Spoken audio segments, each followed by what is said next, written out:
Good afternoon and welcome to the marketplace. Coming up in this bulletin, remittance inflows picks up marginally after recent Bank of Ghana crackdown, a move expected to improve Forex supply and help deal with recent pressures on the cedi. Also in this bulletin, Goldfields urges government to tread cautiously over plans to cap mining lease at 15 years and abolish development agreement. We will be speaking to the Chief Executive of the Ghana Chamber of Mines.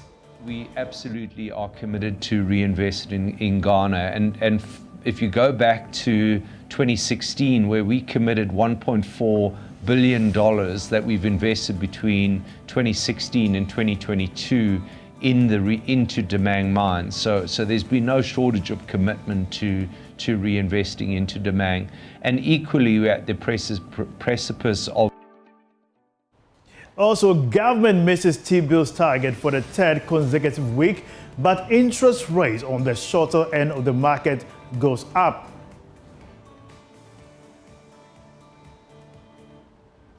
We have these and more coming up in this bulletin. My name is Winston Taki. Stay tuned. We'll be right back.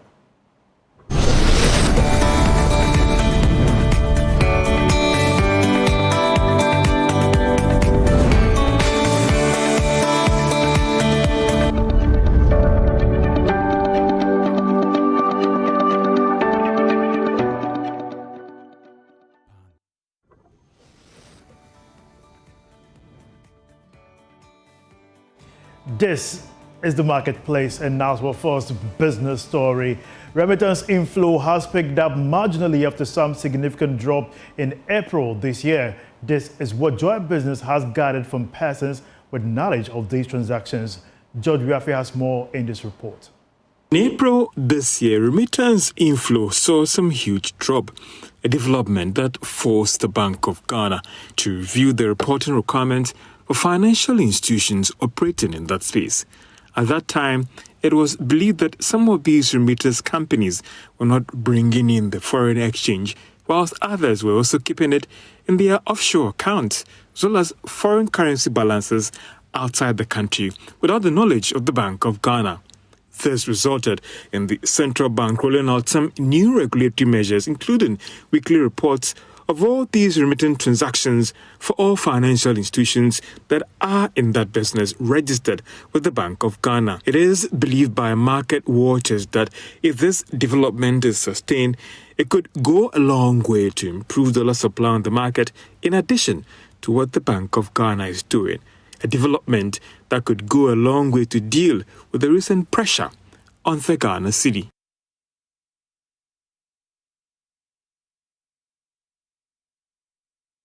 Now, the Bank of Ghana has been reducing, although marginally, its frequent dollar intervention over the past 2 months. This is based on some analysis by research firm IC Securities. Joining me in studio to discuss this is my colleague George Wiafe. Now, George, help us understand the whole auction process. So, Bank of Ghana is actually trying to manage dollar demands on the market.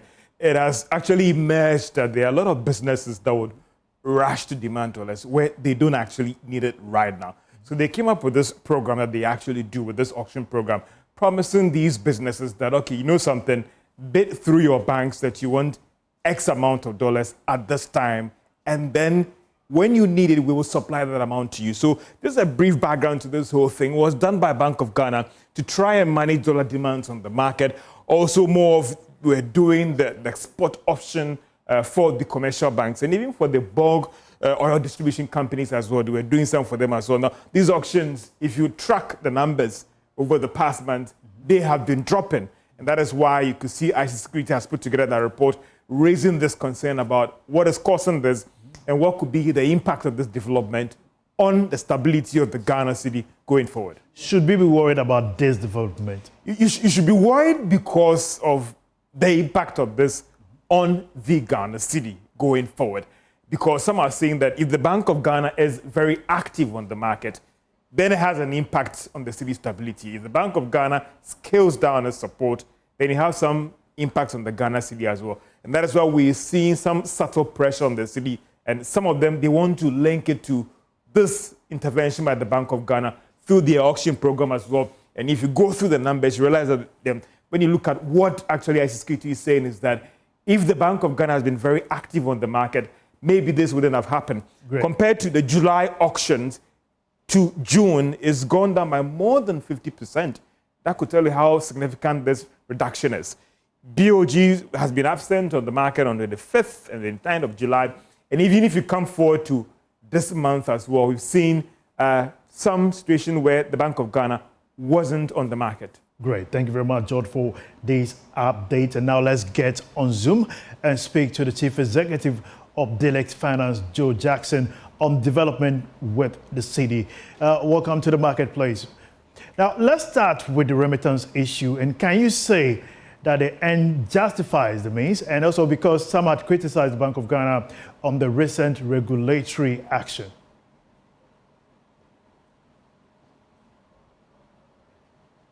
Can you unmute, Mr. Jackson? Okay, I'm unmuted. Great. Good afternoon, and good afternoon to all your listeners and viewers. Listen, the end justifies the means. If the Bank of Ghana has been able to improve remittances by this policy, then it's right. In any case, remittances are supposed to help our dollar inflows. So if the remittance companies keeping it outside, then it doesn't help anybody. So I think that the intervention was in order. It will hit some of the institutions harder than others. But I think as we implement this a lot more, we're going to see that uptake. I suspect that when there was a divergence between the parallel market and the banking market, and when there seemed to be a shortage of dollars in the banks, there was an incentive for the remittance companies to keep some of the funds outside and sell them at a fairly good rate. But that can't be right. So in this case, you have to agree with the Bank of Ghana. So what can be done to ensure these effects find their way back onto the market? Legislation. Simply legislation, policies. And if you flout the law, you receive some punishment. In times past, we've seen certain companies have their licenses suspended for a period. I suspect that sort of punishment will help make sure that there is compliance with how the Forex regime. Will this in any way affect the stability of the Ghana cedi? And I take a deep breath because remittances are important and every dollar counts. But in a lot of ways, the stability of the cedi has been assured by the BOG interventions. And as the interventions are scaled back, the question now we have to ask is that, does that mean we're going to get into a period of a little bit more volatility or a little bit more dumpling of the value of the cedi? The Bank of Ghana interventions, albeit, were supposed to smooth out periodic changes in value and make it more stable. But at the same time, the size of the interventions in past months has now this reason to ask whether is this going to be constant? We have the reserves to sustain it. And just maybe the Bank of Ghana is scaling back because they believe that the cedi is overvalued and are prepared to swallow a depreciation in the value of the cedi in order to make sure that there's enough supply to meet the demand of consumers in the banking sector. Great. What do you make of the dollar shortage auction, and does this development have any impact on the market? The forward auction is fantastic. It's a really good thing. It means that we can hold the dollar values at rates that make sense and plan. As a business, listen, I'm all for it. So I would say, well done. It's been one of the reasons why the CD has been relatively stable in this period. And if the central bank does believe, as some of us, a careful analysis of the value of the CD seems to indicate that there is some amount of overvaluation.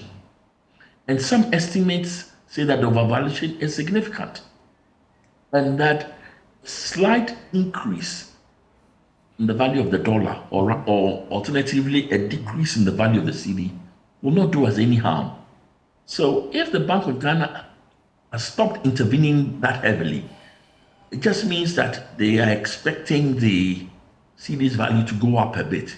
In any case, you will recall that in recent times, the World Bank IMF group has had reason to caution Ghana against heavy intervention in the Forex market. So I suppose all this is to be expected. Thank you very much, Joe Jackson, for your insight here on the marketplace. Sincerely appreciate your time, as always. We've been speaking to Joe Jackson, and he's been speaking on the dollar auction and certainly the remittance space, where we've seen some development from the central bank. Now, moving on, the Group Chief Executive of Goldfields, Mark Fraser, is urging government to tread cautiously over plans to cap mining lease and abolish stability agreements. Government has announced plans to limit mining lease from 30 to 15 years and abolish stability agreements. One of Goldfields' successful mine in the group, Takwa, is due for review in 2027, and this could be affected by this new arrangement. But Mr. Fraser says government should be guided by the fact that some of these investments have come to Ghana because of these stability agreements. We absolutely are committed to reinvesting in Ghana. And if you go back to 2016, where we committed $1.4 billion that we've invested between 2016 and 2022 into Damang mines. So there's been no shortage of commitment to reinvesting into Damang. And equally, we're at the precipice of further investment in Takwa mine in order to enable the future extension of that mine. But it was also quite clear for us, and we've been very open about it, that the Damang mine presented a perfect opportunity for transition into potentially local ownership for someone that really had the opportunity of taking potentially a smaller mine forward to be able to extend its life. So I wouldn't characterize it that we've taken the profits from Damang to reinvest elsewhere. But what I can say is that we have invested significant amounts of money into the Damang mine. And equally, even this year, we have committed to completing a feasibility study at our own expense to support the life extension of the Damang mine that will therefore benefit whoever the future owner is. Now let's get on to Zoom and speak to Chief Executive of the Ghana Chamber of Mines, Engineer Ken Ashigbe, for more development or insights on this story. Now, welcome to the marketplace. Now, what do you make of this move by government to cap mining lease at 15 years instead of 30 years? Thanks for this opportunity. I think Fraser had it spot on. We need to bear in mind that the proposal from government is not just the mining leases. There are some elements of them that are great. If you take, for example, the creation of the mid-tier category for mining, for example, that's laudable and it is consistent with the Chamber's advocacy for the creation of medium-scale mines. And again, if you look into the proposals, the proposal to have a binding timeline for parliamentary ratification of mining leases is also very commendable. It provides certainty for investors and obviates a situation where projects stall. A typical example is the lithium. And what has happened to the lithium. The price of lithium has fallen from where it was. The people who revenues that government itself is expecting if this lithium mine would have started would definitely have been good. There are people in the Mankasim area, for example, whose lands have been taken, who will be expecting by this time, some resources from that. All of that is not coming in. And so it is important, this particular move by government there is very commendable. But then coming to some of the issues that you like, the reduction in the leases, for example, these amendments would impact the risk profile of mining projects in Ghana and would definitely affect negatively investment decisions. We should bear in mind whether Ghanaians are, at the helm of ownership, or you have foreigners also coming in, or it's a partnership. Definitely, mining requires a lot of capital. And as Fraser was mentioning, 1.7 billion, that's not money you are going to get all of that from Ghana. So even when you have your indigents as owners, you definitely need to get investment from outside. And so if you start reducing the tenure, it then makes your projects, the risk profile go up. It doesn't make it, attractive. And we should also bear in mind that, you have other investment destinations that are close to us. So if you take the example of Côte d'Ivoire, if you're an investor and you brought 100 million to invest in a mining project in Ghana or Côte d'Ivoire, and you have that shorter lease, where Ghana, we are proposing a 15-10 with a maximum. Let me come in. Are you also worried that government wants to scrape or possibly scrap the stability agreement in that proposal? Well, again, so yes, so the issues around the stability and then the development agreements, these are initiatives that you put in that helps you attract investment into your country. And again, that's why I'm saying that it does not matter whether it's a Ghanaian, person owning the mine or a foreigners owning the mine. You would need some capital coming in, some investments coming in. And these DAs and stability agreements help you to be able to attract, especially long-term capital. And if the move is to get a lot more Ghanaians at the height of ownership, why is it that when we're going to get Ghanaians into this, then we are going to then shortchange ourselves? What we should be doing is that how do we, manage this stability agreement? How do we manage these DAs? Whatever the terms are, how are we, dealing with them? So we should not take the flexibility of, legislating them out of our mining laws, but we rather should leave them in there and give the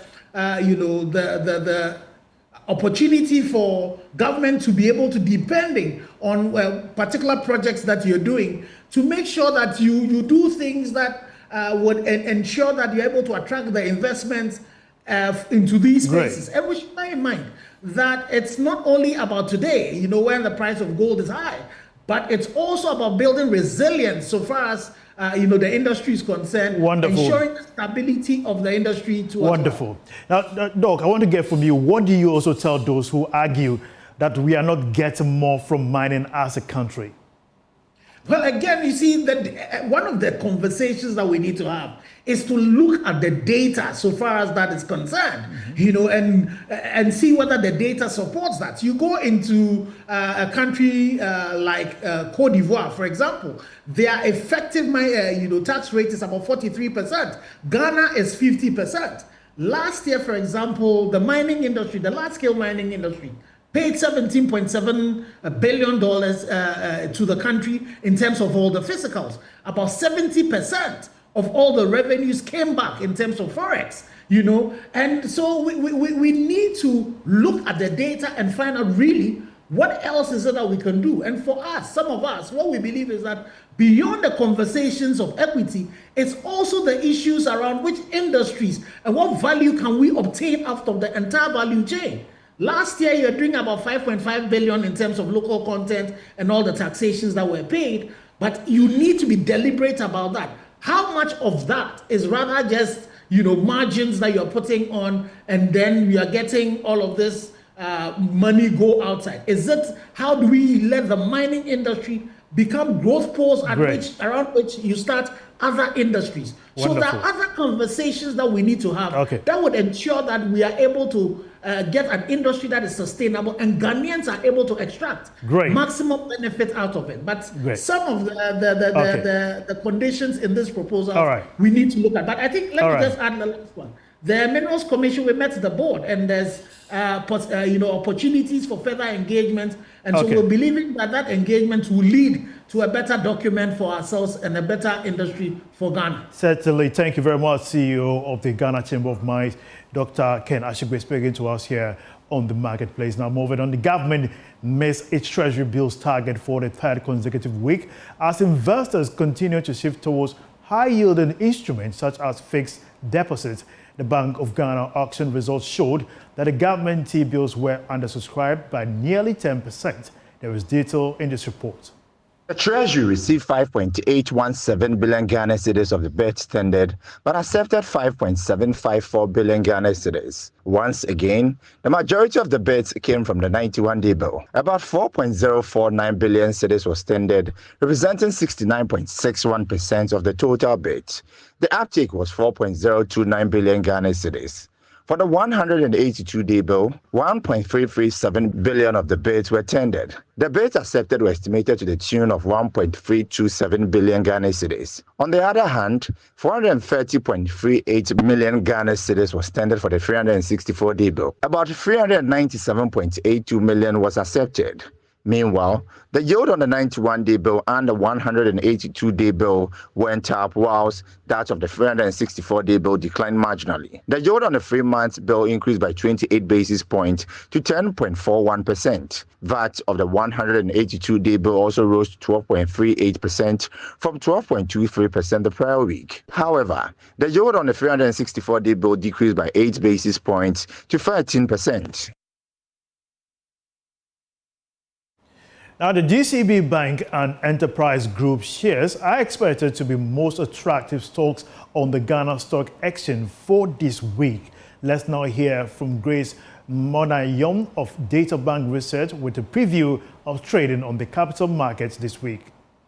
At the close of trading last week, the bourse registered 6 gainers and 4 laggards. The gainers were GCB Bank, Benz Oil Palm Plantation, Gwell PLC, Republic Bank Ghana, Enterprise Group Limited, and Clydestone. Conversely, New Gold, MTN Ghana, Ecobank Transnational Incorporated, and Cowbank all declined. Driven by the declines, the Ghana Stock Exchange Composite Index fell by 0.89% weekly to a year-to-date gain of 50.28%, while the Data Bank Stock Index declined by 0.42% weekly to a year-to-date gain of 51.53%. Market turnover moderated by 33.87% to 47.4 million Ghana cedis after trading 30 million shares over 23 counters. MTN Ghana remained the dominant stock, accounting for 96% of the market turnover. And also for this week, we took the share price of GCB Bank and Enterprise Group Limited to gain further, while MTN declined. For Joy Business Reports, Grace Monayom of Data Bank Research. Now you know the stocks to look out for this week. The Joy Sports Invitational Tournament was not just about competing in several sports disciplines, but an opportunity for networking and boarding by staff of these corporate firms that participated. Well, the atmosphere did not stop some of the bosses and chief executives from talking about the economy and stability of the city. Let's listen to them right here. The Joy Sports Invitational Tournament brought together companies from several sectors of the economy. One can talk about the manufacturing, services, and agricultural sector. These firms competed in several sports disciplines, that is from football to tug of peace, table tennis, as well as track events. General Manager of Yag Deco Limited, Rebecca Che Entry, shared optimism about the economy, pointing to stable exchange rates as a key driver of sales growth. Currently, the dollar is stable. Financially, at least, economically, is good. So sales are coming up compared to the previous years. It's better. Chief Executive of Our Sales Services Limited, Nanaye Adomboachi Kanto, says stability in the city is helping businesses plan. I think there's some form of stability because the space in which we are in, we do some of the things we use to deliver the service to our customers are imported, and the exchange rate has been stable, and there are some gains in that area. For us, what strategically we thought that the exchange rate was going to get worse, so we stocked up. As in, we bought a lot of hardware with very high, at a very high exchange rate. Then it dropped. Whatever they are doing is, if they continue, is better for the cities to be strong, for us to be able to plan. I think the thing right now is that somehow one can plan. You know, you can plan, you can strategize. Your budget doesn't go out of date. Chief Executive of Outreach Care Solutions, Aaron Odum, noted that the cedi's strength is giving firms confidence to expand. Gradually, we can see some improvement. The cedi gaining strength and all of that is gradually making things stable. So it's given corporate organizations the ability to be able to scale up and then also strengthen their ties in Ghana. Brands manager of Finam Industries, Courage Kodo, believes government support is key to sustaining growth. What we pray for is that the economy will pick up, and that would be solely dependent on what the government bring, the initiative they bring, and then the kind of laws that govern us. As far as we are part of the industry where we produce, we will keep producing, we will keep serving the people the right products that they need. But we know that the government also have a major role to play in all of this. PWAC Natural Health emerged the biggest winners of the 2025 Joy Sports Invitational Tournament, sweeping 4 gold medals to be crowned overall champions at Ghana's largest corporate sporting festival. The business update still continues on myjoyonline.com/business, and now you see modified taxation and digital surveillance now redefine Ghana's tax future according to the GRA boss. My name is Winston Taki. Thanks for watching. Have a good business day. Bye-bye.